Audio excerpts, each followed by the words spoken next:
Alright, welcome in everyone. This is Crimson, and if you are watching this video today, you are probably playing Throne and Liberty. And like me, you were wondering about some of the gear and crafting stuff. So let's jump right into this here. We're going to go over the lithograph book. So in the lithograph book, we have here multiple page entries, which you can filter here at the bottom. Starting with the common, you'll see I've already got some gear in here, but you'll see it tells you exactly what you're going to get if you complete this page. It's going to give you materials for creating gear. A lot of this gear you will actually be able to pick up from enemies or buy from vendors, like what we have here in front of us, the equipment merchant. So if we talk to the merchant here, you'll notice that he sells a lot of common gear that all has the lithograph symbol. So let's go ahead and just purchase a few of these.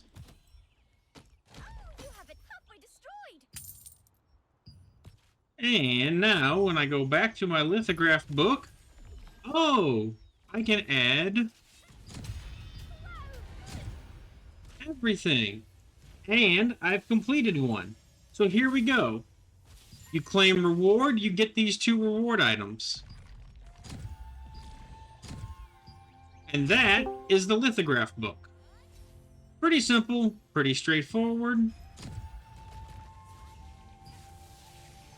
You can get them with your spare gear that you pick up from drops and minions and turn them into useful things.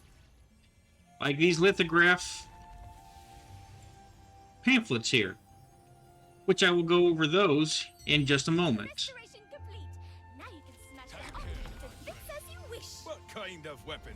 Toy-ho, just leave your things with me, my friend. Alright, so here at the weapon crafting, you'll see those lithograph pages are what we need to craft our gear. Another nice thing you can do with these things here is click on each item and view usage, and it will show you what it's used for. Show you the traits available.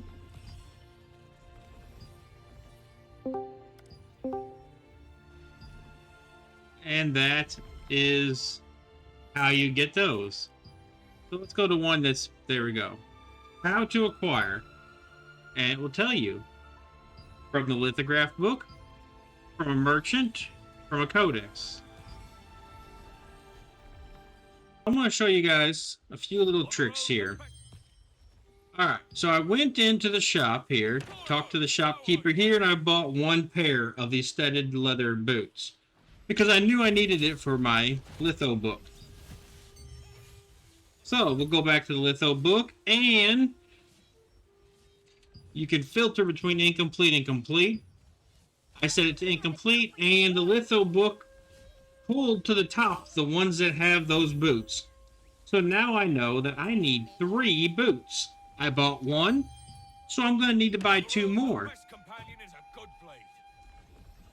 This can help you save a lot of time in trying to figure out what you need to buy still, so that you can quickly complete your books.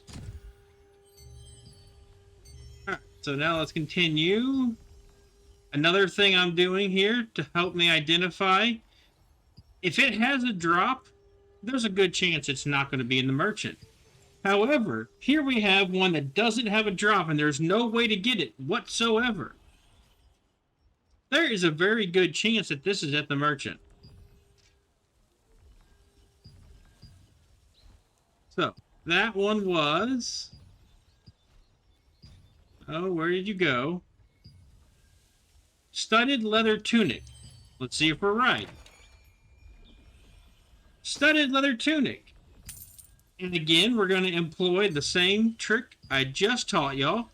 All right, there are 2 items that it brought to the top. Therefore, I'll need to buy a second one.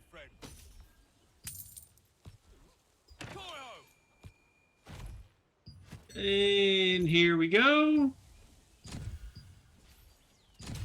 So hopefully this has helped you identify how you can quickly speed through and knock out a few of these books by just purchasing from the merchants.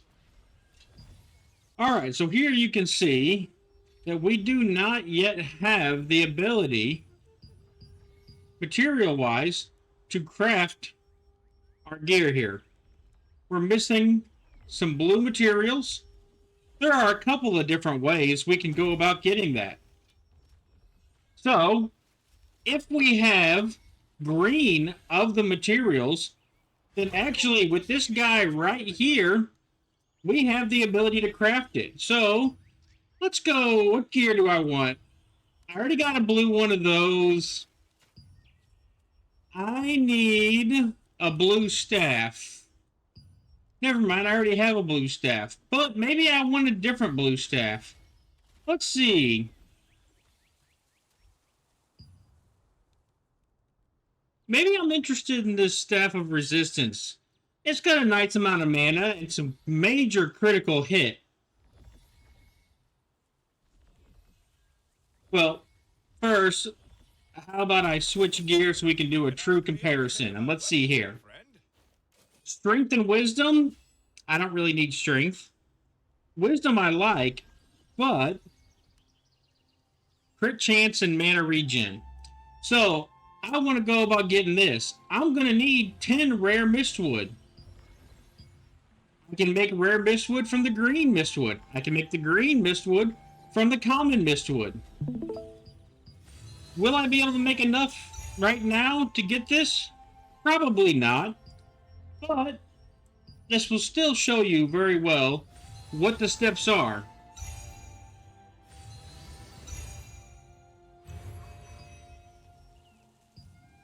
So you find the gear, you see what you need, and then you can craft them.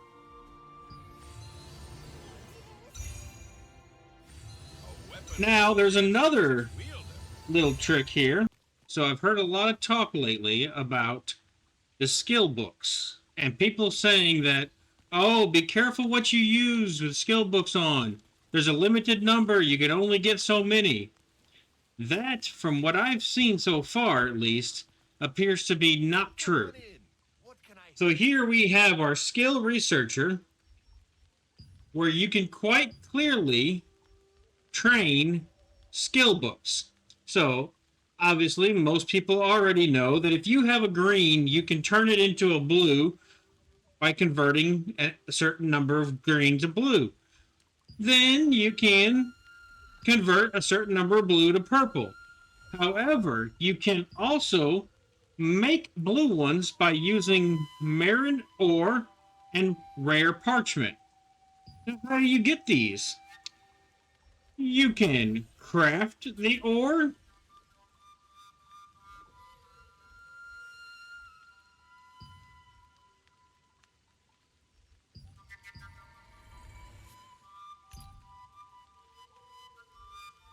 And you can hunt for it.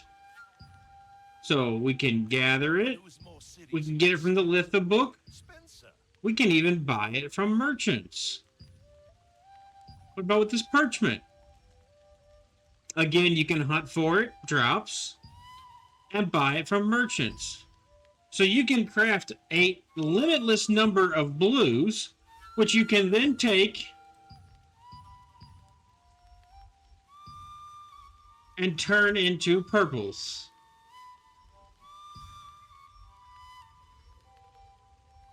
So let's start right here. I have parchment, I have ore, I got those from drops. I'm gonna make 11. I now have 11 books crafting. Ooh, I got a great success. So that means I get 2 for the price of 1.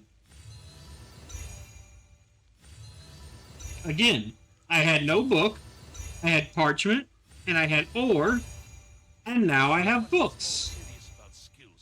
And that is how you get your skill books.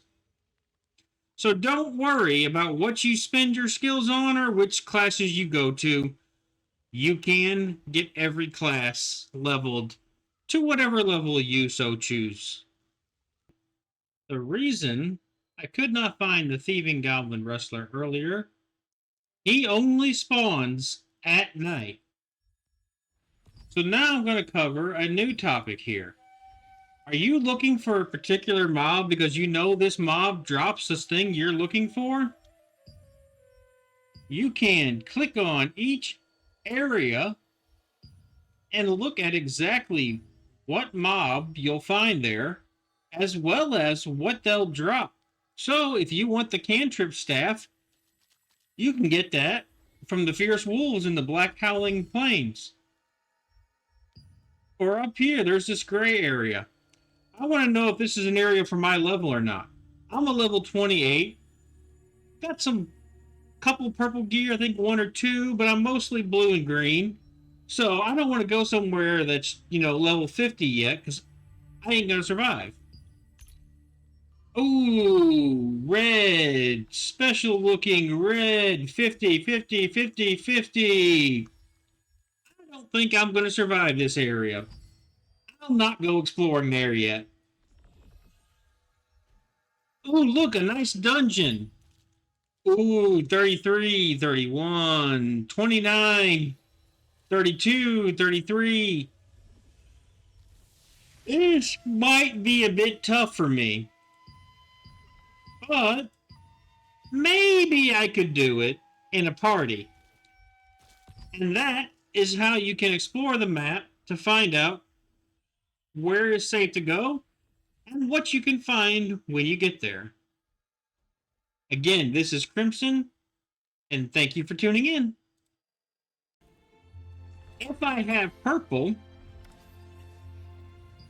I can dissolve my purple for blue.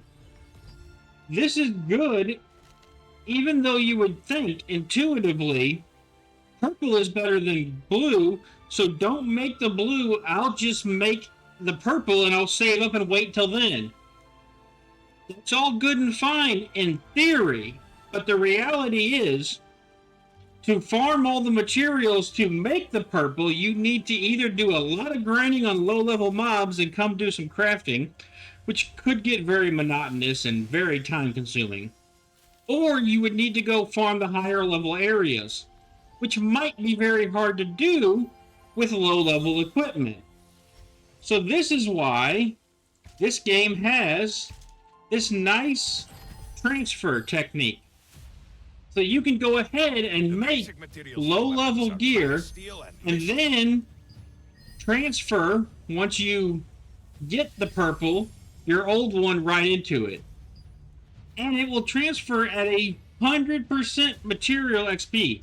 So there is no penalty for getting and upgrading the lower gear to then get to the others.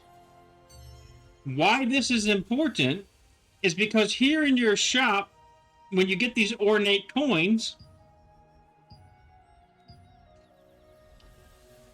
you can actually buy for 10 ornate coins purple. So let's do this here. I'm going to spend all my coins on this right here. Now let me go back and show you this. It'll be hard to get a hold of a weapon. 10 of these for that. One in your hand. Or for the rare weapon growth stone, it's 5, right? So I could get 2 blue for 1 purple, purchasing them that way. But what if I take those ones I just bought and I dissolve them? As you can see now, I am getting 75 for my 15.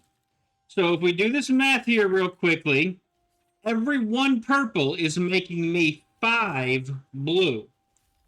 Those 5 blue I can then put into a blue equipment, and when I transfer them to the purple, Sorry, but they transfer at 100% XP. So it all moves over.